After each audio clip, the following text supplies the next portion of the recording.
तैयार हो जाइए बाजार में एक और एक्शन पैक दिन के लिए, जहां कल शानदार मजबूती के बाद आज भारतीय बाजारों में शुरुआत करने के लिए संकेत फिर से बेहतर। दुनिया भर के बाजारों से मिला जुला और पॉजिटिव माहौल। तेजी और बढ़ेगी क्या? 9500 की तरफ हम बढ़ेंगे, छुएंगे, पहुंचेंगे, टिकेंगे? ढेर सारे सवाल लेंगे जवाब। शेयर बाजार लाइव में आप सबका स्वागत है। नमस्कार, मैं हूं अनिल सिंघवी और नमस्कार, मैं हूं दीपांशु भंडारी। अनिल जी, बहुत सारी चीज़ों की बातें करनी है। आज क्या राहत पैकेज आएगा या नहीं, इस पर तो रोज बात चली रही है, तो वो एक फैक्टर तो है ही। पर जिस तरह के ग्लोबल डेवलपमेंट्स रहे हैं, तेल पर, कोरोना पर, आज फेड की कमेंट्री है, बहुत सारी चीज़ें सर बात करने के लिए। पहले ये बता दीजिए कि आज के ट्रिगर्स कौन से हैं। आज के ट्रिगर्स, पहले अमेरिका से, जहां सपाट क्लोजिंग दिखी है। अगर आप ये कहें कि ऊपरी स्तरों से तो 400 अंक गिरकर बंद हुआ है, लेकिन एकदम सपाट बंद होता हुआ दिखा है डाउ। और जबकि कल हम जब बंद हुए तो उम्मीद ये थी कि 300 पॉइंट के आसपास की तेजी अमेरिकी बाजारों में रहेगी। उसके मुकाबले में तेजी कम हुई, लेकिन उसकी भरपाई डाउ फ्यूचर्स करने की कोशिश कर रहे हैं, क्योंकि डाउ फ्यूचर्स में अगर आप देखें तो इस वक्त जो मजबूती है वो लगभग आपको मिलेगी 200 पॉइंट के आसपास की। तो ये एक अच्छा संकेत वहां से आता हुआ दिख रहा है डाउ फ्यूचर्स की तरफ से। अमेरिका में फिर से कोरोना से मरने वालों की तादाद काफी तेजी से बढ़ती हुई दिख रही है। इसमें तेज उछाल आता हुआ दिख रहा है। 2 दिन 3 दिन जो थोड़े से राहत भरे आंकड़े आए थे, वो आंकड़े अब खत्म होते हुए दिख रहे हैं और आंकड़ा 60,000 के नजदीक पहुंचता हुआ दिख रहा है मरने वालों का, जो कि ट्रंप साहब का टारगेट एक तरह से कहें कि वहीं तक रोकने का था, उसके आसपास पहुंचता हुआ नजर आ रहा है। भारत में कल खराब दिन रहा कोरोना के लिहाज से। एक दिन में सबसे ज्यादा मौतें कल हुई है, 69 लोगों की मौत कल होती हुई दिखी है। तो कल भारत के लिए भी खराब दिन रहा, अमेरिका के लिए भी। लेकिन आज है बुधवार, और बुधवार को आमतौर पर होती है एक कैबिनेट की, मंत्रिमंडल की अहम बैठक। आज भी है। उम्मीद ये की जा रही है कि कुछ राहत पैकेज पर विचार हो सकता है, और ये राहत पैकेज शायद एनबीएफसी के लिए और स्मॉल और मीडियम एंटरप्राइजेस के लिए हो, एसएमई और एमएसएमई के लिए हो सकता है। तो ये एक और ट्रिगर है जिस पर आज नजर रहेगी। तो दीप, ये है आज की 4 खास बातें। और एक और बात चाहे तो जोड़ लें, एक्सपायरी के ठीक एक दिन पहले का ट्रेड। बिल्कुल अनिल जी, एक्सपायरी से ठीक एक दिन पहले का ट्रेड, और ये एक्सपायरी काफ़ी अच्छी रही है। ये सीरीज़ काफ़ी अच्छी रही है बाजार के लिए। देखते हैं कि कल किधर एक्सपायरी होती है सर।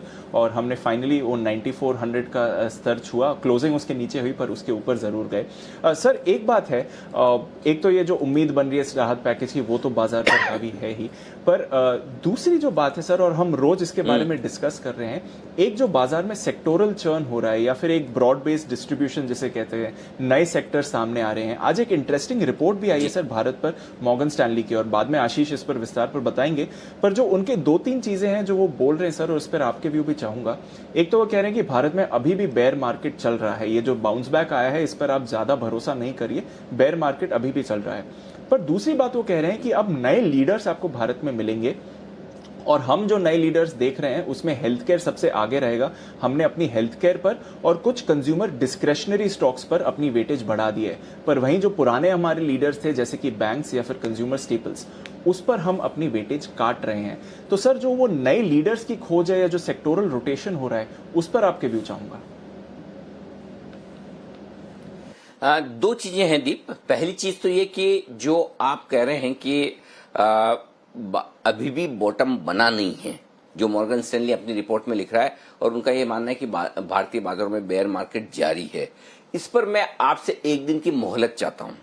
मोहलत इसलिए कि जो हमने बेस और बॉटम फॉर्मेशन की स्टडी की थी, उस स्टडी को लेकर मैं कुछ इंटरेस्टिंग फैक्ट्स आपके सामने कल सुबह इसी वक्त रखूंगा, और उसके लिए मुझे सिर्फ आज की क्लोजिंग का इंतजार करना है, इसलिए मैं रुका हूं। नहीं तो इस सवाल का जवाब मैं आज भी दे सकता था, लेकिन ये थोड़ा सा सस्पेंस जो मैं बनाकर रख रहा हूं आपके लिए, वो ये कि मैं आज की क्लोजिंग देखना चाहता हूं कि आज की क्लोजिंग कहां और किस तरह से होती है, और उसके बेसिस पर मॉर्गन स्टैनली की अपनी राय है। उन्हें लगता है कि बॉटम नहीं बनाया, हो सकता ना बनाओ, मेरे फॉर्मूला के मुताबिक एक अलग राय हो सकती है। तो जो भी राय है वो मैं आपके सामने कल रखूंगा। तो पहली बात तो ये। दूसरी बात ये कि जो बात मॉर्गन स्टैनली कहने की, हेल्थ केयर और कंजम्पशन से जुड़े स्टॉक्स ये मजबूत रह सकते हैं। आप 23 और 24 मई का हमारा ट्वीट उठाकर देख लें, हमारी रिकॉर्डिंग उठाकर देख लें। मुझे अच्छे से याद है 24 मई को जब हमने कहा था कि 7,500 आया था, ये अनरियलिस्टिक लेवल है ओवरसोल्ड है, बहुत खराब है। यहां पर आज आपका सबसे बड़ा पैसा जाना चाहिए, और तब मैंने ये कहा था कि आज मैं खुद भी लगा रहा हूं म्यूचुअल फंड्स में पैसा, और उस समय मैंने आपको 5 सेक्टर दिए थे, और उन 5 सेक्टर में सबसे पहले 2 सेक्टर यही थे, एफएमसीजी और फार्मा। और आप देखिए पिछले 1 महीने में अगर सबसे ज्यादा रिटर्न्स कहीं आए तो इन दोनों सेक्टर्स में आए। इसके अलावा 3 सेक्टर मैंने और भी दिए थे, याद दिला दूं, वो थे एक तो सीमेंट का, इसके अलावा मेटल्स था, और इसके अलावा चुनिंदा सरकारी कंपनियां। ये 5 सेक्टर हमने उस समय तय किए थे। इन 5 में से जो शुरुआत के 2 सेक्टर थे, हमने ये कहा भी कि लीडरशिप यहां से आएगी। तो हर बार लीडरशिप बदलती है, बिल्कुल बदलती है। और तब मुझे याद है ये एक और बात साफ साफ कही थी कि एनबीएफसीज, बैंक्स, फाइनेंशियल्स, इनको हाथ भी नहीं लगाना है। और अभी पिछले 2-3 दिनों का मूव छोड़ दीजिए बैंक फाइनेंशियल्स का, जहां पिछले 2 दिन से तो हम भी बुलिश हो रहे हैं, लेकिन उसके अलावा अगर आप देखें तो 23-24 मार्च को जो लोज बने थे उससे कहीं नीचे सारे बैंक्स और एनबीएफसी ट्रेड कर रहे हैं, उनसे कहीं नीचे, जबकि बाजार वहां से 2000 पॉइंट से ज्यादा की तेजी दिखा चुका है। तो पॉइंट सिंपल है कि कमोबेश रिपोर्ट जो मॉर्गन स्टैनली लिख रहा है ये वही है, उसी लाइन पर है जो हमने 1 महीने पहले कही थी। अब जहां तक मॉर्गन स्टैनली का सवाल है कि बॉटम बना या नहीं, उसके लिए मैं सिर्फ आपसे कल सुबह तक की मोहलत चाहता हूं। वहां पर मैं अपने डेटा अपडेट करके आपको बताऊंगा। हो सकता है मेरी राय उनके साथ सहमत हो कि बॉटम बना नहीं, हो सकता है मेरी राय उनके साथ सहमत ना हो और मेरे हिसाब से बन गया हो, तो मैं एक दिन आज की क्लोजिंग देखकर कल अपने डेटा अपडेट करके आपको दूंगा, क्योंकि मुझे आज ही का दिन आखिरी दिन है जो मुझे ट्रेंड के बेसिस पर डिसाइड करना है कि बॉटम बन गया या नहीं। तो बड़ा इंटरेस्टिंग होगा। दीप, ठीक है अनिल जी, इंतजार रहेगा उस रिसर्च का, क्योंकि काफी इंटरेस्टिंग रिसर्च ही जब से आपने बताया, बाजार की भी उस पर काफी कड़ी नजर रही है। फिलहाल एसजीएक्स निफ्टी तो हमें दिखाई रहा है कि 9400 के ऊपर शुरुआत होती है। देखते हैं आज क्लोजिंग किधर आएगी, पर वो रिसर्च आपके लिए आने की तैयारी में है। पर इसके अलावा अगर सर बात करें तो आज उतने ज्यादा क्यूज वैसे तो नहीं है, पर ग्लोबली बहुत सारा एक्शन हो रहा है सर। तो अगर आप अलाउ करें तो मैं आपको एक बार ग्लोबल अपडेट दे देता हूँ, फिर इस पर 1-2 चर्चा के बिल्कुल। हमारे पहले एक बार आप ग्लोबल तो सबसे बड़ी बात सर है जी, ग्लोबल और हमारे यहाँ दोनों के डेटा आप बता दें एक बार कि कोरोना का माहौल कैसा रहा है वहां पर, ताकि उसके बेसिस पर आगे हम ग्लोबल संकेतों को देख सके, पढ़ सके। बिल्कुल अनिल जी, तो सबसे बड़ी बात है आज 2 चीजें होने वाली, कोरोना को छोड़कर 2 और जो चीजें जिन पर नजर है। फेड की जो 2 दिन की बैठक है आज शाम को खत्म होगी, वहां से फिर फेड चेयरमैन जेरोम पावेल साहब के से क्या कमेंट्री आती है उस पर नजर रहेगी, किस तरह की वो कोरोना का इम्पैक्ट देख रहे हैं, आगे कब तक रिकवरी आएगी उस पर नजर रहेगी। तो वो एक कमेंट्री इंपॉर्टेंट है। इंटरेस्ट रेट तो 0 है और आने वाले 1-2 साल तक तो 0% रहेंगे, ऐसा बाजार का अनुमान है। पर बैंक रिजर्व रेट में अगर कुछ बदलाव आता है तो वहां पर भी नजर रहेगी। दूसरी बात है यूएस की आज पहली तिमाही, यानी कि जो इस कैलेंडर ईयर का पहला क्वार्टर था जनवरी से मार्च का, उसके जीडीपी के आंकड़े आएंगे, और बाजार के अनुमान तो मान रहे हैं कि 3.8% सिकुड़ेगी, यानी कि नेगेटिव 3.8% जीडीपी रहेगी पहली तिमाही में यूएस की। पिछली तिमाही में 2.1% की ग्रोथ थी, तो 2.1% पॉजिटिव से अब नेगेटिव 3.8 आ सकती है। पर जो अनुमान है उसमें बहुत ज्यादा वेरिएशन है। एक जगह जेपी मॉर्गन मान रहा है कि नेगेटिव 11% रहेगी जीडीपी, गोल्डमैन सैक्स मान रहा है नेगेटिव 4.8, वहीं एक मीजो सिक्योरिटीज बोल रहा है कि 0% रहेगी ग्रोथ, यानी कि 0% तो अच्छा ही अनुमान लगाया जाएगा ऐसे समय में। तो वो एक वेरिएशन देखना पड़ेगा किधर आती है। कंसेंसस व्यू -3.8 है। तो ये 2 चीजें हैं जिस पर ग्लोबल क्यूज हैं इस समय डिपेंडेंट। कोरोना को लेकर चिंताएं जरूर हैं, और ये इसलिए हैं क्योंकि एक बार फिर से जो हम 3 दिन का गिरावट का ट्रेंड देख रहे थे नए मामलों में, वो अब रिवर्स हो गया है। कल 76,000 नए मामले सामने आए हैं, 6,300 लोगों की मौत हुई है ग्लोबली, और अमेरिका में भी चिंता बढ़ी है क्योंकि 25,000 नए मामले अमेरिका में भी सामने आए हैं। 2 दिन पहले ये आंकड़ा 21-22 हजार का आ गया था। 25,000 नए मामले आए हैं अमेरिका में, 24,000 नए मामले आए हैं यूरोप में, 2500 लोगों की मौत कल अमेरिका में हुई है। ये भी काफी ऊपरी फिगर है, क्योंकि जब 30-33 हजार का एवरेज होता था तब 2500 से 3,000 लोगों की मौत होती थी दिन में, तो वापस उस फिगर पे आ गए हैं। यूरोप में भी 2400 लोगों की मौत हुई है। जर्मनी में कुछ जगह पर लॉकडाउन खोला और इमीडिएटली उन्होंने नोटिस किया कि नए केसेस बढ़ गए हैं, तो यहां पर भी एक चिंता है। और भारत के लिए कल काफी खराब दिन रहा, बल्कि अब तक का सबसे खराब दिन आप कह सकते हैं, क्योंकि 1900 लोगों की मौत हो गई। 1900 नए केसेस सामने आए और 69 लोगों की मौत हो गई। तो ये एक घबराने वाला आंकड़ा है। भारत में 31,300 से ज्यादा मामले हैं, मरने वालों की संख्या अब 1,000 के पार हो गई है। तो कोरोना को लेकर जो चिंता है, 3 दिन जो राहत आए के संकेत आए थे थोड़े से, वो वापस चिंता बढ़ गई है। और जो 2 अहम ट्रिगर्स रहेंगे, फेड और Q1 जीडीपी, दोनों पर ही नजर रहेगी सर। ओके, तो ये आपके लिए कोरोना को लेकर ग्लोबल संकेत है। आइए अब मैं आपके सामने रख दूं कि किस तरह के संकेत आपको ग्लोबल मार्केट से मिल रहे हैं। उसके बावजूद मैंने ग्लोबल संकेतों को पॉजिटिव साइड पर इसलिए रखा है कि मार्केट्स मजबूत और फेड की बैठक जो आज है उससे पहले उम्मीदें हैं। आप फिर देख सकते हैं डाउ फ्यूचर्स 200 पॉइंट ऊपर ट्रेड करते हुए दिख रहे हैं और कल थोड़ी सी प्रॉफिट बुकिंग जरूर हुई ऊपरी स्तरों से, लेकिन ऐसी कोई खास चिंता की बात नहीं। और दूसरा, एशियाई बाजारों में भी कारोबार मजबूती के साथ होता हुआ दिख रहा है, हरे निशान के साथ होता हुआ दिख रहा है। एक बड़ी तेजी नहीं, लेकिन एक चीज हमें समझनी पड़ेगी कि एक महीने पहले जिस तरह के बड़े उतार चढ़ाव रोज आपको डाउ में 1000-2000 पॉइंट के दिखते थे, अब आपको उन्हें भूलना पड़ेगा। इस हकीकत में आना पड़ेगा कि अब 400-500 पॉइंट का मूव भी डाउ में आप बड़ा मानकर चलेंगे। अब वो मूव जो आने की जो बाजारों में उतार चढ़ाव की रेंज है वो 300-400 पॉइंट की नॉर्मली हो चुकी है। तो अब धीरे धीरे जो आप 2000 पॉइंट की रेंज देखते थे उससे 1000 पॉइंट की रेंज पर आए, अब 500 पॉइंट की रेंज पर आ गए। तो मेरा ये समझना है कि अमेरिकी बाजारों में और हमारे बाजारों में सब जगह अब रेंज आपके लिए दिन के लिए छोटी होती हुई नजर आएगी। ग्लोबल संकेतों को आप न्यूट्रल से पॉजिटिव मान सकते हैं, एफआईज के संकेत न्यूट्रल से पॉजिटिव मान सकते हैं, घरेलू संकेत पॉजिटिव से न्यूट्रल मान सकते हैं, वायदा कारोबार के संकेत न्यूट्रल है, सेंटीमेंट पॉजिटिव है, ट्रेंड न्यूट्रल से पॉजिटिव की तरफ होता हुआ। तो दीप, ये है आज के अहम आपके लिए ट्रिगर्स या संकेत। ओके सर, तो ज़्यादातर कहेंगे कि ट्रेंड आज के लिए न्यूट्रल है पर सेंटिमेंट पॉजिटिव है और ज़्यादा सब क्यूज एक बार फिर से आप देखेंगे या तो पॉजिटिव या न्यूट्रल है। अभी एशिया के बाजारों में भी फिर से तेज़ी पकड़ ली है, तो वहाँ से अच्छे संकेत हैं। डाउ फ्यूचर्स भी 200 अंक ऊपर है। सर, आज के अहम सपोर्ट जोन्स की बात करें और हायर जोन्स की बात करें, क्योंकि अब हम वो 9400 के लेवल पर मूव आ चुकी है, तो अब क्या ये सपोर्ट और रेजिस्टेंसेज भी मूव करेंगे उसके साथ? 9150, 9250 अब बाजार के लिए मजबूत सपोर्ट जोन हो चुका है, जो आज और कल एक्सपायरी तक होल्ड करने की कोशिश करेगा। फिर लंबा वीकेंड है, शुक्रवार को बाजार बंद है। बैंक निफ्टी पर 20,100 से 20,250 मजबूत सपोर्ट जोन है आज के लिए। और जब मैं मजबूत सपोर्ट जोन की बात करता हूं तो इस रेंज में अगर आज बाजार आए तो आपको वहां पर सोचना नहीं है, वहां खरीदारी करने के बारे में बिल्कुल निश्चिंत होकर एक तैयारी रखनी है आपको। ऊपरी स्तरों पर 9,500, 9,600 थोड़ा मुनाफा वसूली की रेंज हो सकती है निफ्टी के लिए।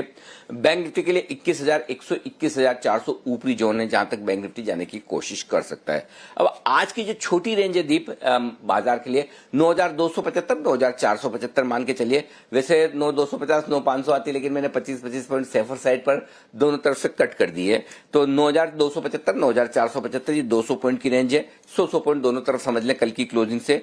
9,225 से 9,550 ये वो दूसरी रेंज है। 9,550 मानकर चलिए, ये दूसरी रेंज होगी। 9,550 कर लें। और बड़ी रेंज जो है वो 9,150 से लेकर 9,600 तक की होगी, जहां पर आपको फोकस करना है। तो 9,225, 9,550 मीडियम रेंज और 9,150, 9,600 ये आज की बड़ी रेंज आप मानकर चलिए। आइए बैंक निफ्टी पर 20,450 से लेकर 20,900 ये आज की छोटी रेंज मानिए।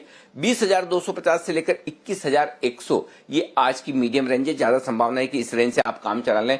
फिर भी एक्सपायरी के ठीक एक दिन पहले आपके पास एक बड़ी रेंज भी हैंडी होनी चाहिए, जरूरत पड़ जाए तो। 20,000, 20,100 आखिरी में बड़ा स्ट्रॉन्ग सपोर्ट है और ऊपर की तरफ 21,400, 21,500 बड़ी रुकावट वाला लेवल। तो ये 1,500 पॉइंट की रेंज हो जाती है, इसको थोड़ी थोड़ी छोटी कर दिए। 20,100, 20,400 आज की बड़ी रेंज आपके लिए बन सकती है दीप। तो सर, ये मानना फिर सही है कि अब जो भी हो 20,000, 20,100, 20,200 का लेवल जो है सपोर्ट बैंक निफ्टी का नहीं टूटेगा, ये एक अब सेट हो गया और 9,200, 9,250 निफ्टी पर भी नहीं टूटेगा। क्या मान सकते हैं कि अब आप ये मान के चलिए खबरें जैसी भी रहें? संभावना पूरी है। देखिए, अगर आप सही में पूछेंगे कि वो लेवल कौन सा है जिसके नीचे आपको मंदी सोचनी, तो आपको याद होगा हम पहले ये कहते थे कि 8650 टूटेगा तो उसके बाद मंदी सोचनी है। अब वो लेवल 8950 का है जिसके बाद मंदी सोचनी है। और जो डे ट्रेडर्स टाइप है या पोजिशनल ट्रेडर्स टाइप है जो 2-4 दिन के लिए ट्रेड करते हैं, उनके लिए 9,250, 9,150 बड़ा मजबूत सपोर्ट आ रहा है। तो 9,150 के नीचे बंद होगा तो पहला संकेत कमजोरी का आता हुआ दिखेगा। तो उस लिहाज से आपको जैसे जैसे बाजार ऊपर जा रहा है अपने स्टॉप लॉसेस को ऊपर की तरफ खींच लेना है ताकि आपका प्रॉफिट इंटैक्ट रहे। लेकिन इसमें कोई डाउट नहीं कि बाजार अभी अच्छी खासी मजबूती दिखा रहे हैं और यहां से और ऊपर जाने को तैयार है। बाय ऑन डिप्स का मार्केट है, जब तक कि आपको कोई एक स्पेसिफिक बड़ा लेवल जो जिसको कहते हैं कि वो टूटता हुआ नजर ना आए तो अभी तक वैसे कहीं कोई संकेत आ नहीं रहे। और उस लिहाज से आपको जो स्टॉप लॉस लगाना है तेजी की तरफ 9250 का इंट्राडे का स्टॉप लॉस है, क्लोजिंग बेसिस का भी। जिनको बहुत सेफ डीप लगाना हो और 100 पॉइंट नीचे का लगाएं, लेकिन मैं ना ज्यादा रिस्क रखना नहीं चाहता आपकी इन दिनों में, तो मैं 9250 का स्टॉप लॉस सजेस्ट करूंगा। दिन के दौरान अगर इसके नीचे जाए, क्लोजिंग इसके नीचे होती दिखे तो आप एग्जिट कर लें अपनी तेजी की पोजीशन से। बैंक निफ्टी के लिए यही स्टॉप लॉस का लेवल बहुत छोटा दिया है मैंने, 20,200 का होगा। 20,200 के नीचे अगर बाजार बंद होते हुए दिखे तो अब आपको तेजी की पोजीशन कम कर लेनी चाहिए। अब यहां पर भी आपको बहुत डीप और सेफ स्टॉप लॉस लगाना है तो आपको 19,700 निकल कर आता है, तो हमें इतनी रिस्क क्यों लेनी है 1000 पॉइंट नीचे की। अपने प्रॉफिट को प्रोटेक्ट करना भी आना चाहिए। तो 20,200 मेरे हिसाब से लॉन्ग पोजीशन पर स्टॉप लॉस काफी है। शॉर्ट पोजीशन के स्टॉप लॉस वैसे तो कल ट्रिगर हो गए, अगर आपने नहीं किए तो अलग बात है, नहीं किए तो अब कर लीजिए। हाँ, क्लोजिंग बेसिस पर 9,400 की नहीं मिली तो आप एक तरह से कह सकते हैं कि 9,400 से थोड़ा नीचे बंद हुआ, लेकिन मैं ये कहूंगा कि आज दिन के दौरान माफ कीजिएगा 9,410 के ऊपर टिके और बंद हो तो काट लीजिएगा। शायद संभावना ये कि 9,410 के ऊपर या उसके आसपास खुलेंगे, तो 2-4 मिनट सुबह का देख लीजिए, उसके बाद डिसाइड करिए। 20,800 ये निफ्टी का लेवल है, बैंक निफ्टी का लेवल है, जिसके ऊपर दिन के दौरान निकले या क्लोज देता हुआ दिखे आज बाजार तो फिर आपको अपनी शॉर्ट पोजीशन काट लेनी चाहिए। तो दीप ये दोनों ही स्टॉप लॉस है आपके लिए ट्रेडिंग के लिहाज से, निफ्टी और बैंक निफ्टी के लिए, और साथ ही इंट्राडे और क्लोजिंग के लिए। ओके तो ये है आपके लिए, जहां तक आपकी एग्जिस्टिंग पोजीशन है तेजी की या मंदी की निफ्टी और बैंक निफ्टी पे, वहां पे आप नजर रखिए। नई पोजीशन सर आज कैसे लेनी चाहिए? 9,250 के स्टॉप लॉस से डीप निफ्टी खरीदिए। 9,475, 9,550 और 9,600 ये 3 टारगेट आपके लिए बनते हैं। मैं आपको एक चीज बता दूं कि 9,500 पहला टारगेट है, उसके पार निकल कर अगर निफ्टी टिका और अगर एक्सपायरी के दिन क्लोजिंग आपको 9,500 के ऊपर मिलती है तो अगला टारगेट 9,800 के आसपास का बनता है। 9,800 का अगला टारगेट बनेगा और 9,800 पार किया तो फिर 10,000, 10,200 की रेंज में मेरा फाइनल टारगेट बनता है जहां तक बाजार जाना चाहिए। अभी मैं उसके ऊपर नहीं देख रहा, तो मेरे हिसाब से कहीं कहीं 9,800 से 10,200, 10,150 या 10,000 इस रेंज में कहीं कहीं बढ़िया प्रॉफिट बुकिंग आएगी, और वो शायद होते होते आपको मई का पहला हफ्ता, मई का दूसरा हफ्ता तक हो जाए, क्योंकि आप देखिए ना यह अप्रैल का आखिरी हफ्ता, 1 अप्रैल मई शुक्रवार को छुट्टी है, तो 1, 2, 3 तारीख तो आपकी चली गई, बचे फिर 7 दिन है आपके पास 10 तारीख तक। तो मेरे ख्याल से हफ्ते 10 दिन में उसके बाद कहीं कहीं आप अगर 9,800 से 10,200 की रेंज में शायद एक बार की टॉप बनाते हुए दिखें बाजार का, वहां पर प्रॉफिट बुकिंग के लिए अच्छी जगह होगी, जहां अगर आपने सही लेवल पर एंट्री की है तो प्रॉफिट बुक भी करना चाहिए। Point number 1। तो फिलहाल निफ्टी खरीदने के लिए शॉर्ट टर्म टारगेट्स आज के लिए 9,550, 9,600 ऊपर तक के बन के आते हैं। जो लोग शॉर्ट करना चाहते हैं चांस ले सकते हैं ऊपर 9,550, 9,650 की रेंज में अगर मौका मिले तो हो सकता है 9,500 पर रुक जाए। मैं एग्रेसिव होकर अभी आपको 9,500 पर शॉर्ट करने की राय नहीं दे रहा हूं। वैसे तो 9,500 पर वायदा कारोबार के लिहाज से बन जाता है शॉर्ट, डेटा जिस तरह के है, लेकिन देखते हैं एक बार अगर वैसा होगा इंट्राडे के दौरान तो देखेंगे। लेकिन 9,500 के बजाय 9,550, 9,650 ज्यादा सेफ रेंज है, और 9,750 का आपका स्टॉप लॉस होगा। 9,500 और 9,425 नीचे के 2 टारगेट होंगे। बहुत एग्रेसिव ट्रेडर हैं तो 9,500 से भी शॉर्ट करना शुरू कर सकते हैं। बैंक निफ्टी का जहां तक सवाल है, खरीदिए आप। 20,200 आपका well defined clear cut stop loss है, इसमें कहीं इफ बट नहीं है। 20,900, 21,100, 21,400 3 लेवल आप नोट कर लीजिए। बैंक निफ्टी में मैं आपको ये जरूर कहूंगा 25-50 पॉइंट ऊपर नीचे हो सकता है। जैसे 21,100 का टारगेट दे रहा हूं तो 21,150 भी जा सकता है, 20,900, 21,050 से भी घूम सकता है। वो उतना थोड़ा सा 50 पॉइंट की आप लीवे रखिए, क्योंकि कभी कभी मूव फास्ट और शार्प आते हैं। बैंक निफ्टी जिनको बेचना है, अब थोड़ा सा ट्रिकी दीप ये कि कहां से बेचा जाए। बहुत एग्रेसिव होगा तो 20,900 से बेचने की सोचेगा, लेकिन मैं पता नहीं अभी बहुत एग्रेसिव होकर शॉर्ट करने की राय नहीं दे रहा, क्योंकि लेवल आपके खरीदारी में नीचे की तरफ मिल जाते हैं। बेचकर आप वापस ले पाएंगे, कितना ले पाएंगे पता नहीं, लेकिन अगर आप एग्रेसिव है तो 20,900, 21,000 से बेचिए। लेकिन मेरी राय यह है कि बेचने के लिए सही लेवल है 21,100 से 21,400 का, यहां पर बेचिए। 21,550 आपका स्टॉप लॉस होगा। 20,900 20,800, 20,700 ये 3 टारगेट नीचे की तरफ आपके लिए, अगर आप शॉर्ट पोजीशन बनाते तो। ओके, तो ये है आपके लिए जहां तक नई पोजीशंस लेनी है आपको निफ्टी, बैंक निफ्टी में तो आपको क्लियर ट्रेंड दिख रहा है, थोड़ा आपको उतार चढ़ाव जरूर बैंक निफ्टी में देखने को मिलेगा। सर, पीसीआर अब 1.46 1.5 के पास आ रहा है, पर विक्स हम देख रहे हैं लगातार गिर रहा है, कल भी 7% गिरा विक्स। देखिए, पीसीआर थोड़ा सा मंदी के मार्केट में ओवरबोट होने के संकेत दे रहा है ये लेकिन फिर भी मैंने ऐसा नहीं लिखा कि अलर्ट एट हायर लेवल। उसका रीजन है, अलर्ट तो रहना है, लेकिन ये दीप मंथली एक्सपायरी के ठीक एक दिन पहले के आंकड़े। ये अगर कोई रेगुलर दिन के आंकड़े होते रहे, आपको याद होगा जब जब पुट कॉल रेशियो 1.5 के आसपास पहुंचा इस मंदी में, मैंने हमेशा आपको कहा कि अब यहां पर ओवरबॉट हो चुका है मार्केट, थोड़ा जरूरत से ज्यादा यहां बिकेगा, और उस दिन करेक्शन आया है। लेकिन मैं आज इसलिए नहीं कह रहा हूं कि एक्सपायरी के वक्त है ना, ऑप्शंस में एक्टिविटी बढ़ जाती है, ऑप्शन प्रीमियम सस्ती हो जाती है, तो लोग जरूरत से ज्यादा ऑप्शंस में ट्रेड करते हैं। इसलिए उस एक्सपायरी के दिन, एक्सपायरी के एक दिन पहले आपको पीसीआर थोड़ा बढ़ा हुआ भी दिखे तो उसे उस तरह से ओवरबोट मत मानिए। हाँ, हो सकता है थोड़ा 9,500 के आसपास प्रॉफिट बुकिंग आए, जो जायज भी है। और वैसे भी आजकल आप देखिए इस बार बाजार धीमे धीमे ऊपर बढ़ रहा है, हर एक लेवल पर खरीदारी और बिकवाली का मौका दे रहा है। तो 9,500 तो वैसा लेवल है जहां बिकवाली आनी है। तो पुटकॉल रेशियो के लिहाज से आपको सिर्फ इतना ध्यान रखना है कि 9,500 के आसपास खरीदने के बजाय वहां से जो करेक्शन आए उसमें खरीदें, या फिर फ्रेश खरीदारी 9,500 के ऊपर टिकने के बाद खरीदें। तो 9,500 उस लिहाज से मेक और ब्रेक लेवल है। पुटकॉल रेशियो थोड़ा हायर साइड पर है, विक्स नीचे आ रहा है, 7% और गिरा है। जैसे जैसे विक्स नीचे आएगा कॉन्फिडेंस बढ़ेगा, रिस्क कम होने का एक संकेत मिलता है, आपको लगता है कि भाई ठीक है बाजार वोलेटाइल कम रहेंगे। अच्छा, इस वक्त वोलेटिलिटी से आपका मतलब क्या है? तेजी तो हो ही रही है, 35% ऊपर बढ़ जाए तो उसमें किसको दिक्कत है? किसी को नहीं। तो 35% घटने में ही दिक्कत है। तो अब धीमे धीमे ये हो रहा है कि विक्स आपको ये बता रहा है कि बाजार के घटने की संभावना या रेंज वो कम होती हुई दिख सकती है। तो ये एक आपके लिए अच्छा संकेत विक्स से आता हुआ। आज आपको मैं सेक्टर्स बता दूं, प्राइवेट बैंक्स मुझे आज भी मजबूत दिख रहे हैं, हाँ, लेकिन बहुत गैप से बहुत ऊपर नहीं, एक प्रॉफिट बुकिंग भी करते चले। एनबीएफसी यहां और तेजी हो सकती है, कल की तेजी को आगे बढ़ा सकते हैं। पावर कंपनियां थोड़ी बहुत आज खरीदारी दिखा सकती है, उम्मीद है कि सरकार की तरफ से कुछ किसी तरह के अनाउंसमेंट एक्शन की बात हो। तो ये 3 सेक्टर ऐसे हैं जो मजबूत रह सकते हैं। दीप, बिल्कुल ठीक है, तो 3 सेक्टर्स जो आपके लिए मजबूत रहेंगे, और बैंक्स क्यों मजबूत रहेंगे उसके लिए एक और वजह भी है, उसके बारे में भी अनिल जी से बात करेंगे। पर जो फंड फ्लो का डेटा है sir, FIS neutral, DIIs positive, कल दोनों पॉजिटिव थे, आज एफआईएस न्यूट्रल है। कैश पे तो एफआईएस बिकवाली करे ही जा रहे हैं, पर डेटा तो ज्यादातर सपोर्टिव ही रहा है सर। 2 चीजें दीप की, एक तो ये कि 8 दिनों से लगातार कैश में जो बिकवाली कर रहे हैं एफआईज, आज 9वां दिन है जो बिकवाली का आंकड़ा आया है, लेकिन आंकड़ा थोड़ा छोटा होता दिखा है। 122 करोड़ की ही बिकवाली बची है। इस हिसाब से आप सोच सकते हैं कि शायद कल आपको खरीदारी का आंकड़ा देखने को मिले, लेकिन आंकड़े मैंने न्यूट्रल साइड पर इसलिए लिखे कि वायदा कारोबार के आंकड़े एफआईज के थोड़े बेहतर है। 700 करोड़ के आसपास के इंडेक्स फ्यूचर्स खरीदें, बढ़िया कहेंगे हम।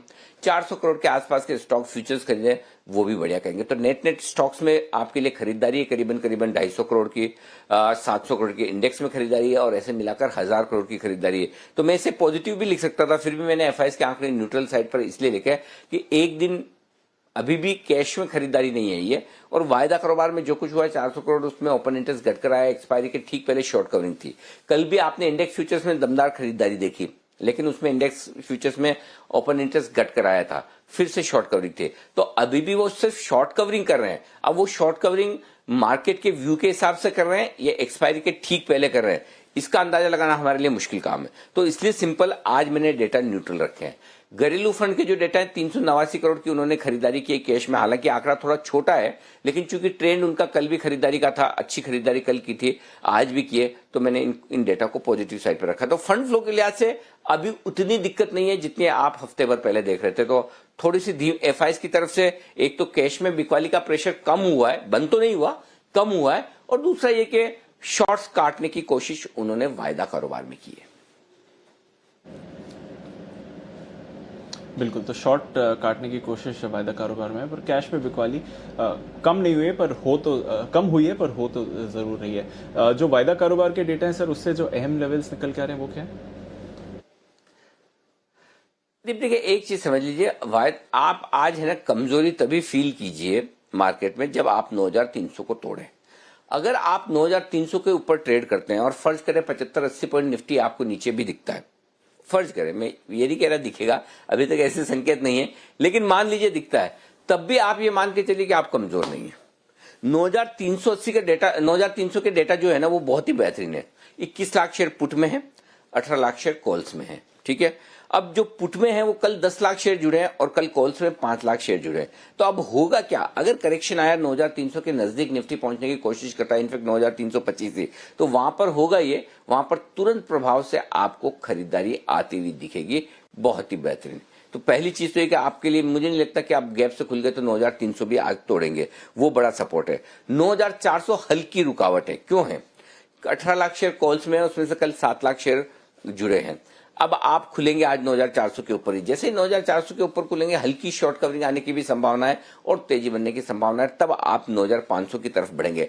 अभी डेटा मुझे जो बता रहे वो ये कह रहे हैं कि आप 9500 पार नहीं कर पाएंगे आसानी से, उसके लिए कुछ बड़ा चाहिए, या तो आपको अच्छा पैकेज मिले, या डाउ फ्यूचर 400-500 पॉइंट ऊपर हो जाए, या कोई और अच्छी खबर आए। वो अभी तक तो तीनों नहीं है, लेकिन तीनों की उम्मीद आप कर सकते हैं, और अगर वैसा होता है तो ही 9500 होगा। ये मैं इसलिए कह रहा हूं, 9500 के कॉल्स पर 30 लाख शेयरों का ओपन इंटरेस्ट है, हाईएस्ट ओपन इंटरेस्ट है, उसे पार करना इतना आसान नहीं होगा। तो आपके लिए रेंज बहुत साफ निकल कर आ रही है, 9300 9500 आज के लिए। पहली कमजोरी का संकेत 9300 के नीचे ही आता हुआ दिखेगा और 9500 के ऊपर आप और मजबूत होते हुए दिखेंगे। ये आपके लिए वायदा कारोबार के आंकड़े निफ्टी के।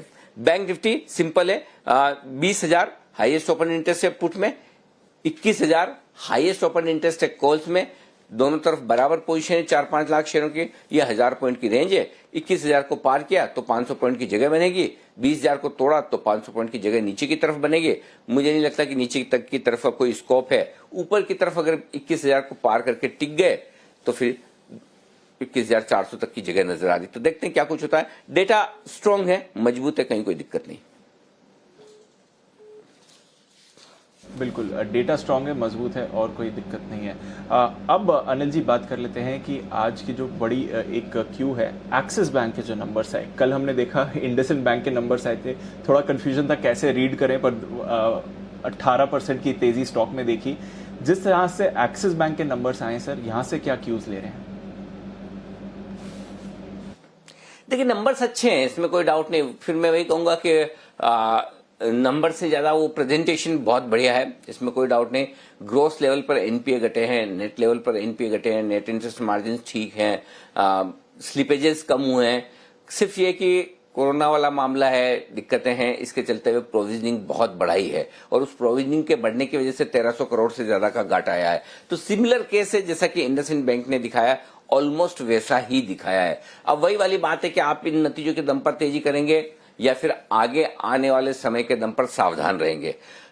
दूसरी बात वो है कि जिस तरह से स्टॉक पिट गए उसके बाद क्या थोड़ी और तेजी हो सकती है या फिर सब कुछ ठीक है भाव में है। तो मेरा ये मानना है कि अभी भी थोड़ी तेजी हो सकती है, लेकिन आज आपको एक सबक लेना है, वो ध्यान रखना वो है। मैं ये नहीं कह रहा कि आप शॉर्ट कीजिए, लेकिन इंडसइंड बैंक के मुकाबले में एक्सिस बैंक का फ्यूचर पहले से ही नतीजों के पहले काफी बढ़ चुका है। कल भी हमने देखा अच्छी खासी 25-30 रुपए के 7% के आसपास की तेजी हुई है।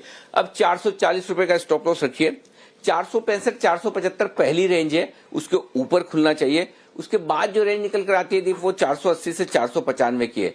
या तो वहां पर प्रॉफिट बुक करिए आपकी तेजी की पोजीशन पर, या फिर आप स्टॉप लॉस को ट्रेल करते हुए चलें। तो मेरा ये समझना है कि ऊपरी स्तर पर खरीदना थोड़ा सा रिस्की हो सकता है, हल्की प्रॉफिट बुकिंग आ सकती है। और एक्सिस बैंक रिजल्ट से पहले लॉन्ग पोजीशन के साथ गए हैं ट्रेडर्स, तो वो प्रॉफिट बुकिंग कर सकते हैं, बस उतना ही ध्यान रखें, बाकी और कोई दिक्कत नहीं। वापस जब गिरावट आए, जैसे कल आपने देखा ना किस तरह से ऊपरी स्तरों से 30 रुपए गिरा इंडसइंड बैंक और फिर वहां से भागा। तो एक बार 460 का जो लेवल था हमारा टारगेट, वहां पहुंचा, वहां खुला 445 पर, 460 पहुंचा, प्रॉफिट बुकिंग हुई, फिर 430 आया और उसके बाद क्लोजिंग सेशन में और तेजी बनती हुई दिखी। तो मेरा ये समझना है कि एक्सिस बैंक भी ऐसा ही कुछ दिखा सकता है। कल एडीआर मेरे ख्याल से 10-1% मजबूत है, उसमें से 6-7% तो हमारे ही हो गए। तो मेरा ये समझना ऊपरी स्तरों पर प्रॉफिट बुक करें, शॉर्ट भले ही ना करें, लेकिन 480-495 की रेंज प्रॉफिट बुक करने के लिए ठीक है। और या फिर सिंपल फॉर्मूला वही है, स्टॉप लॉस ट्रेल करते चलिए। ओके, स्टॉप लॉस ट्रेल करके सही या फिर आप डिप पे खरीदारी कर सकते हैं। ऊपरी स्तरों पे थोड़ा प्रेशर आएगा, पर वैसे अच्छे रिजल्ट्स हैं तो पॉजिटिविटी मेंटेन होनी चाहिए। शॉर्ट बिल्कुल मत करिए, ये है राय एक्सिस बैंक पर। तो ये तो रही आज के बाजार की सेटअप और रिजल्ट्स की बात। अब देख लेते हैं कि कौन से ऐसे स्टॉक्स हैं जो खबरों के दम पर रिएक्ट कर रहे हैं और ब्रोकरेजेस आज क्या कह रही हैं। पूजा और आशीष हमारे साथ तैयार हैं। पूजा, आपसे शुरुआत करते हैं, बताइए आज के ट्रिगर्स, स्टॉक्स और फंड एक्शन किधर है। Good morning. Good morning Deepanshu. शुरुआत ट्रिगर से कर लेते हैं। आज आईबी हाउसिंग पे नजर रखें क्योंकि एक नेगेटिव खबर यहां पर आ रही है। कंपनी को जो राहत दी गई थी दिल्ली हाईकोर्ट की तरफ से, अब उस मामले में आज फिर से सुनवाई होने वाली है। सेबी की याचिका पर 19 मई तक पेमेंट न करने पर कंपनी के खिलाफ कार्रवाई नहीं करने का आदेश दिया था। एनसीडी का भुगतान उनको करना था, लेकिन अब उस पर फिर से याचिका हुई है और आज उस पर सुनवाई होने वाली है। तो देखना होगा क्या कुछ आउटकम निकल कर आता है।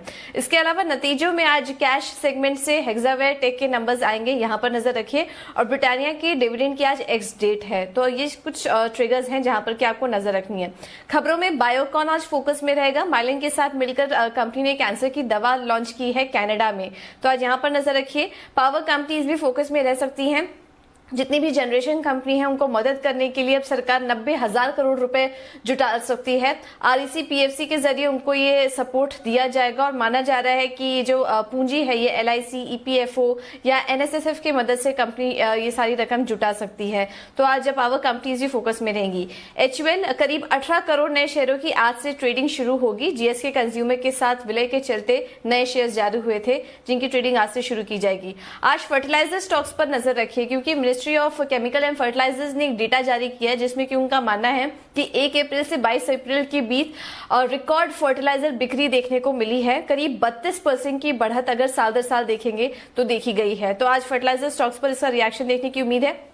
और आईटी कंपनी भी फोकस में रहेंगी।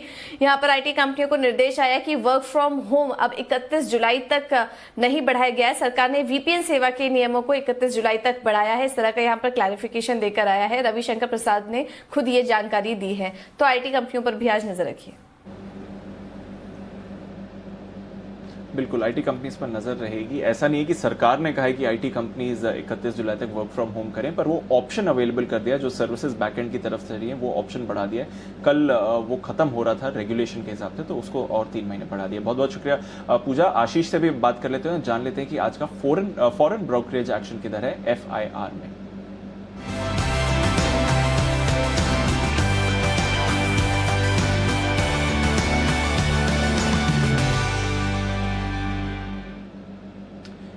गुड मॉर्निंग आशीष, सबसे पहले तो बताइए कि नतीजों के दम पर कैसे ब्रोकरेज रिएक्शंस आ रहे हैं आज सुबह।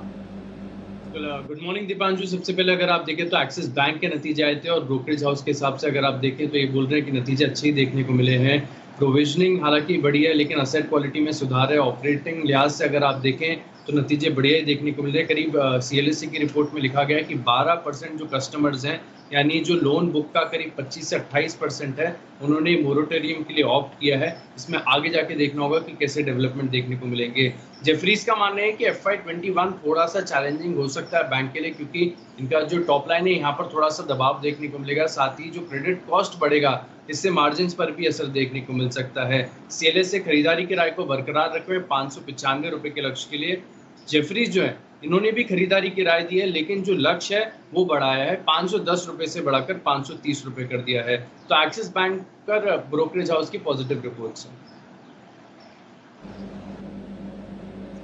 ओके, एक्सिस बैंक पर ब्रोकरेज हाउस की पॉजिटिव रिपोर्ट है, तो वहां पर रिएक्शन जरूर देखेंगे। अनिल जी ने भी पॉजिटिव व्यू दिया है स्टॉक का। पर बाकी सेक्टर्स और स्टॉक्स की बात करें आशीष, तो फिर किधर फोकस रहेगा आज? दीपांशु, मॉर्गन स्टैनली की इंडिया स्ट्रैटेजी रिपोर्ट आई है, इंटरेस्टिंग लग रही है, क्योंकि अगर आप देखें तो ये कह रहे हैं कि बेयर मार्केट अभी और भी आपको यहाँ से देखने को मिल सकता है। कुछ बदलाव किए उन्होंने, एक एक करके मैं आपको बता देता हूँ। उन्होंने फोकस्ड लिस्ट में कुछ बदलाव किए। सबसे पहले देखिए, गोदरेज कंज्यूमर, HDFC लिमिटेड और MCX ने अपनी फोकस लिस्ट से बाहर किया है और कुछ स्टॉक्स को ऐड किया है। सन फार्मा, अपोलो हॉस्पिटल और लुपिन यानी फार्मा और हेल्थ केयर पर ये पॉजिटिव नजर आ रहे हैं। पूरे अगर आप सेक्टोरियल हिसाब से भी देखें तो उन्होंने काफ़ी ज़्यादा बदलाव किए। फाइनेंशियल्स में जो वेटेज है इसमें 5% की कटौती की है। कंज्यूमर स्टेपल्स में वेटेज 2% घटाया है। हेल्थ केयर का जो वेटेज है इसमें 5% की बढ़ोतरी की है, एनर्जी में 1% बढ़ाया गया है। तो सेक्टोरियल हिसाब से भी अगर आप देखें तो उन्होंने कुछ बदलाव किए हैं। इसके अलावा HSBC ने एविएशन सेक्टर पर एक नोट जारी कर ये कहा कि चौथी तिमाही जो काफ़ी ज़्यादा चैलेंजिंग हो सकती है, रिकॉर्ड घाटा ये पोस्ट कर सकते हैं। नोमिरा की एक रिपोर्ट है पेंट कंपनीज पर, जहां पर रेटिंग की शुरुआत की गई है। एशियन पेंट्स पर खरीदारी की राय थी 2150 रुपए के लक्ष्य के लिए, केंसाई नेरोलैक पर खरीदारी की राय है 500 रुपए के लक्ष्य के लिए, और बर्जर पेंट्स पर न्यूट्रल की रेटिंग है 520 रुपए के लक्ष्य के लिए। कल की क्लोजिंग लगभग 530 रुपए की है। इसके अलावा नोमिरा की एक और रिपोर्ट है बैटरी कंपनीज पर, जहां पर ये कहा जा रहा है कि रिप्लेसमेंट डिमांड जो है वो इंटैक्ट देखने को मिलेगी, जिसके चलते अमाराजा पर रेटिंग अपग्रेड कर अभी खरीदारी की राय दे रहे हैं। लक्ष्य दे रहे हैं 668 रुपए का, और एक्साइड पर खरीदारी की राय बरकरार है 174 रुपए के लक्ष्य के लिए। कल करीब 146 की क्लोजिंग दी है स्टॉक ने। जेफरीज की एक रिपोर्ट है गैस कंपनीज पर, जहां पर ये कह रहे हैं कि छोटी अवधि में थोड़ा सा दबाव देखने को मिल सकता है, और जिसके चलते इन्होंने जो EPS के अनुमान में इसमें लगभग 22% की कटौती की है। लेकिन इनका ये मानना है कि इन्हें IGL और गुजरात गैस के बदले MGL पसंद आ रहा है। तो ये कुछ ब्रोकरेज हाउस की रिपोर्ट्स हैं जहां पर आज आपको एक्शन देखने को मिल सकता है। ओके, तो ये है आपके लिए तमाम रिपोर्ट जिस पर आज रहेगा एक्शन। आइए एक्शन की करते हैं शुरुआत। मेहमानों का पूरा पैनल हमारे साथ है। शुभम अग्रवाल, संदीप वागले, कुणाल सरावगी, राकेश बंसल और संदीप जैन, जयपुर वाले जैन साहब। आप सबका स्वागत बिगुल के साथ पिक ऑफ द डे।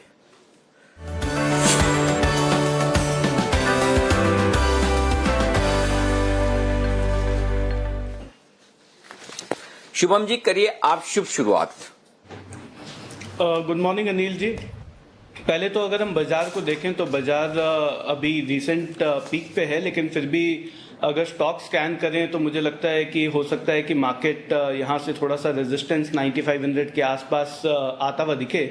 तो मुझे लगता है कि बहुत सेफ बेट हमें यहाँ पे लेना चाहिए अपसाइड, अगर हमें यहाँ से और प्ले करना है तो। और उसमें जो मेरा स्टॉक पिक होगा वो होगा HUL।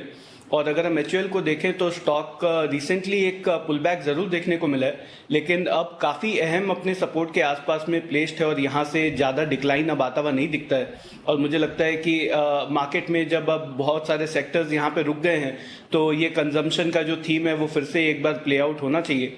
तो HUL में ऑप्शन के थ्रू हम ये ट्रेड बनाएंगे। तो 2400 के स्ट्राइक का मे का जो कॉल ऑप्शन है जो 77 रुपीज पे क्लोज हुआ था उसको हम यहाँ पे खरीद के चल सकते हैं। 110 का लक्ष्य होगा और 60 रुपए पे एक स्टॉप लॉस मेंटेन करें। ओके, 60 रुपए पर स्टॉप लॉस, 110 का टारगेट, 2400 का कॉल ऑप्शन। ये मई महीने का बनाना है, राइट? बिल्कुल। और क्या प्राइस में मिल रहा है शुभम जी? 77 पे क्लोज हुआ है अनिल जी, मई महीने का एक्सपायरी का। ओके, लेकिन एक चीज मैं आपको बता दूं, आज HUL के लिए एक खबर ये है कि HUL के 18 करोड़ 28 लाख शेयर आज नए से ट्रेड शुरू होंगे। GSK कंज्यूमर्स के साथ जो विलय हुआ था उसके विलय के चलते GSK कंज्यूमर्स को इन्होंने जो उनके जो शेयर होल्डर्स हैं उन्हें HUL के शेयर्स मिले थे, वो शेयर्स आज के लिए ट्रेडिंग के लिए अवेलेबल है। तो काफी लोगों का ये समझना है कि हो सकता है थोड़ा सेलिंग प्रेशर आए, लेकिन फिर मैं आपको बता दूं कि इसमें ऐसी कोई बात नहीं है जो लोगों को पता नहीं है। शायद कल जो थोड़ा बहुत दबाव दिखा इसी वजह से था। तो अच्छे लेवल्स पर आए तो शुभम जी की राय है इस मजबूत स्टॉक को फिर से खरीदने की करें आप कोशिश। वागल साहब गुड मॉर्निंग, बताएं सर, बाय सेल नोटा। Anil ji good morning, Dipanshu good morning. मेरा कंडीशनल बाय होगा अनिल जी। स्टॉक है जस्ट डायल 389 का, जस्ट डायल का बंद है।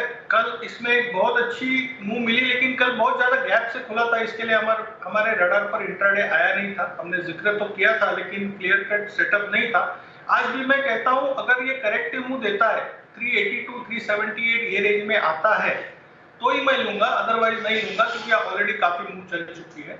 मैं 382 378 के रेंज में लूंगा। मेरा 372 का स्टॉप लॉस होगा और 1 से 2 दिनों के व्यू से मेरा 405 का टारगेट है। ओके, 378 382 इस रेंज में खरीदना है। बंद हुआ है 388 389 की रेंज में। 405 के टारगेट के लिए वागले साहब की खरीदारी की राय। बंसल जी गुड मॉर्निंग, बताएं सर आपकी पिक। गुड मॉर्निंग अनिल जी। अनिल जी मेरा तो अनिल जी नोटा है, और आप देखें तो अनिल जी एक मूवी में गाना भी था, उठे सबके कदम तारा रम पम पम। यू ना रोज बाय सेल दिया करो, कभी कभी नोटा का भी प्रयोग किया करो।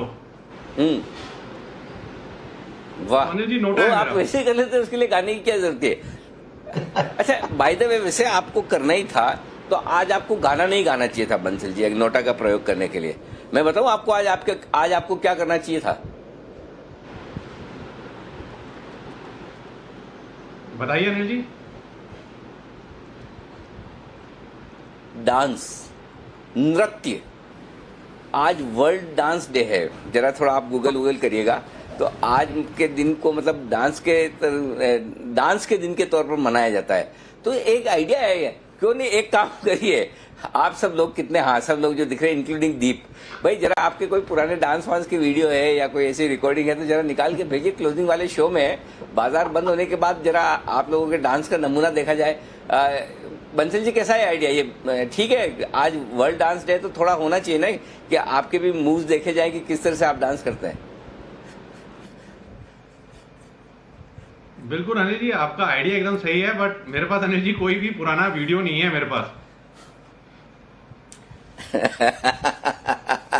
चलिए, पूरा दिन भर का टाइम है, आप बनाकर अभी भी तैयार कर सकते हैं, कोई दिक्कत नहीं। लेकिन चलिए, वर्ल्ड डांस डे है और हमारे दर्शकों को भी मैं इसी बहाने निमंत्रण देता हूं, अगर आपके पास भी कोई अच्छे से डांस के वीडियोस हैं तो प्लीज मुझे ट्विटर पे भेजिए, छोटे भेजिए, मतलब 2-4-5 मिनट के मत भेजिएगा, 10-20 सेकंड का नमूना, खाली सैंपल चाहिए, तो जरा बनाकर भेजिए। मैं भी कोशिश करता हूं, मेरे 1-2 वीडियो पुराने निकालता हूं, अगर कोई अच्छे वीडियो निकल गए तो मैं भी ट्वीट करूंगा या हम 3:30 बजे दिखाएंगे। तो हमारे सारे दर्शकों से भी अनुरोध है और हमारे सारे मेहमानों से भी अनुरोध है, प्लीज आपके अगर कोई डांस के वीडियोज हैं तो भेजिए। आज वर्ल्ड डांस डे पर हम चलिए इसी तरह से खुशियां मनाएंगे, खुशियां बांटेंगे। तो चलिए, बंसल जी ने गाना गाते हुए आज नोटा का इस्तेमाल किया, पहले पता होता तो डांस करते हुए नोटा का इस्तेमाल करते हैं। कुणाल जी बताइए, आपका क्या है? अब तो कुणाल जी नहीं भी दे रहे होंगे तो बोलेंगे कि डांस करना पड़ेगा, कोई न कोई पिक दे ही दूं अब मैं। अनिल जी देखिए, सबसे पहले गुड मॉर्निंग आपको और दीपांशु को। एक मेरे अनिल जी मन में जिज्ञासा हुई है, तो आप प्लीज बताइए कि ये वर्ल्ड डांस डे है, अभी कुछ दिन पहले वर्ल्ड इनोवेशन डे था अनिल जी, ये वर्ल्ड डेज जो है ये कौन सी संस्था है जो ये तय करती है कि आज ये फला दिन है, ये वर्ल्ड डांस डे है और ये वर्ल्ड एनवायरनमेंट डे है? तो मतलब कोई एक ऑर्गेनाइजेशन है जो बताती है कि ये आज ये दिन मनाना चाहिए अनिल जी? देखो, ऑर्गेनाइजेशन तो पक्का होगा, इसमें कोई डाउट ही नहीं है, लेकिन हमारे लिए क्या है, हमारे सारे सवालों के जवाब गूगल देव से मिलते हैं। तो आप रोज गूगल की पूजा करते रहे, सारे मतलब एक ही जगह आपको सारे सवाल के जवाब मिल जाएंगे। लेकिन हाँ, अगर आप ये जी बोलिए। देखिए जी अनिल जी, सवाल करने का उद्देश्य केवल इतना है कि जो भी ये संस्था है इनसे एक गुहार लगाई अनिल जी कि एक वर्ल्ड एनालिस्ट डे भी मनाना चाहिए, क्योंकि हम लोग दिन रात सेवा कर रहे हैं अनिल जी और ऐसे वातावरण में भी काम कर रहे हैं, लेकिन कभी कोई अप्रिसिएशन, कोई सम्मान नहीं मिलता, ट्रोलिंग अलग से होती है।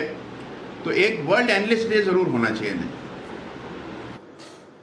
नहीं, ये डे मनाया जा सकता है, लेकिन आप ये नहीं कह सकते अप्रिशिएशन, सम्मान नहीं। दिल में आपके लिए इतना सम्मान और इतना प्यार, इतनी इज्जत है, ये तो देखिए आप रोज अनुभव करते ही हैं। लेकिन हाँ, ये आपका आइडिया अच्छा है, इस पर भी एक दरख्वास्त जरूर भेजी जाए।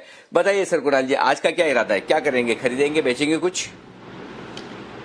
अनिल जी देखिए, मुझे हाउसिंग फाइनेंस कंपनीज बहुत अच्छी लग रही थी। कल भी मैंने देखा कि HDFC लिमिटेड में एक अच्छी तेज़ी निचले स्तरों से बनती हुई देखी और वहाँ एक एग्जॉशन गैप भी बना है। लेकिन मेरी खरीदारी की राय जो है वो LIC हाउसिंग फाइनेंस में है, जिसका स्ट्रक्चर मुझे HDFC से भी ज़्यादा मजबूत लग रहा है। इन स्तरों पर खरीद करके चले, यहाँ पर 265 रुपये का स्टॉप लॉस रख लें और पहला टारगेट 283 रुपये का 283 का और दूसरा टारगेट 300 रुपये का होगा। तो मुझे लगता है कि LIC हाउसिंग फाइनेंस में आपको 300 रुपये तक के लेवल्स देखने को मिल सकते हैं। इन स्तरों पर खरीद करके चलने की राय।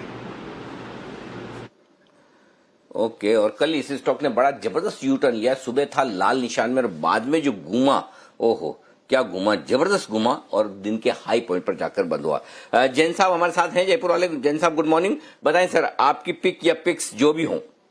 Yes, very good morning Anil ji. First of all dance day की बहुत बहुत शुभकामनाएं और इनफैक्ट वीडियो तो पूरी कोशिश करेंगे, बट अनिल जी कुछ ऐसे वीडियोस हैं जो मतलब ऐसे पब्लिकली करने में, पोस्ट करने में डर लगता है और भेजने में डर लगता है, तो थोड़ा डिसेंट सा देखेंगे क्योंकि मस्ती में आते हैं तो डांस करते हैं।